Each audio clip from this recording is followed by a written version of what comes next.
Hey, what up? Infinite Jeff, drinking coffee, recording, sitting in my bathrobe. I've got underpants on, don't worry. Page 277. Book, read, now, go. And then he always wants to walk back to the house solo afterward, which is not encouraged. Lenz is seated low in the northeasternmost corner of an old fake velour love seat he's jammed in the northeastmost corner of the living room. Randy Lenz has a strange compulsive need to be north of everything, and possibly even northeast of everything. And Gately has no clue what it's about, but observes Lenz's position routinely for his own interest and files. Lenz's leg, like Ken Erdidy's leg, never stops joggling. Day claims it joggles even worse in sleep. Another gurgle and abdominal chug for Donji lying there. Charlotte Treat has violently red hair. As in hair the color of like a red crayon.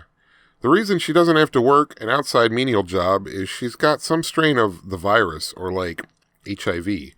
Former prostitute, reformed. Why do prostitutes, when they get straight, always try and get so prim? It's like long repressed librarian ambitions come flooding out. Charlotte T is a cute rat whore's hard half pretty face, her eyes lassoed with shadow around all four lids. Her also with a case of the dermal layer sooty complexion. The riveting thing about Treat is how her cheeks are deeply pitted in these deep trenches that she packs with foundation, tries to cover over with blush, excuse me, which along with the hair gives her the look of a mean clown. The ghastly wounds in her cheek look for all the world like somebody got at her with a wood-burning kit at some point in her career path. Gately would rather not know. Don Gately is almost 29 and sober and just huge. Lying there gurgling and inert with a fluttery-eyed smile.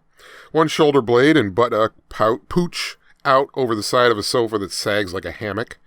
Gately looks less built than poured, the smooth immovability of an Easter Island statue.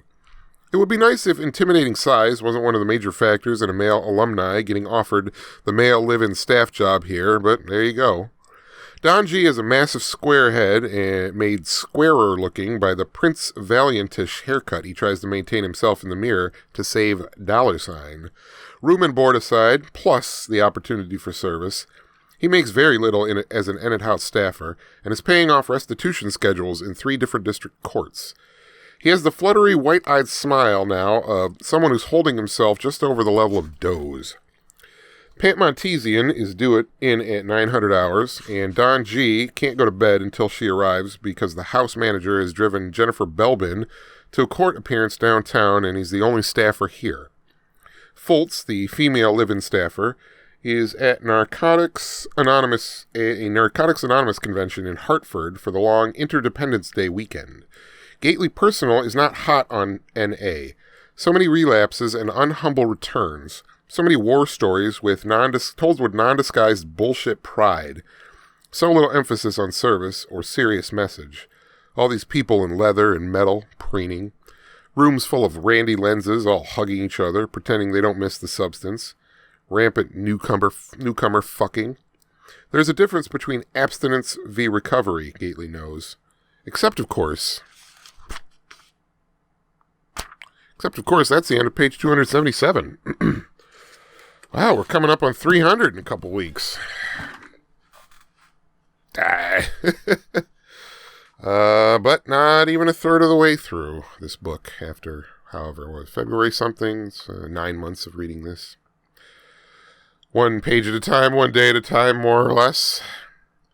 And, I don't know, man, I hope I'm not... my voice is kind of going a little bit, so... I'm sure all that dry, cold air outside today will be good for it. So, but this will be a day to drink a lot of tea at work, which is good because I keep tea bags at work. Because I'm an old man now. I drink tea and keep tea bags in my locker at work. And I keep utensils and barbecue sauce because they don't have barbecue sauce. And it's also practical and just small little concessions and just acquiescence to boring old adulthood like it's a bad thing. It isn't a bad thing. I just catch myself sometimes going, man, I am definitely turning into an old man. But, I mean,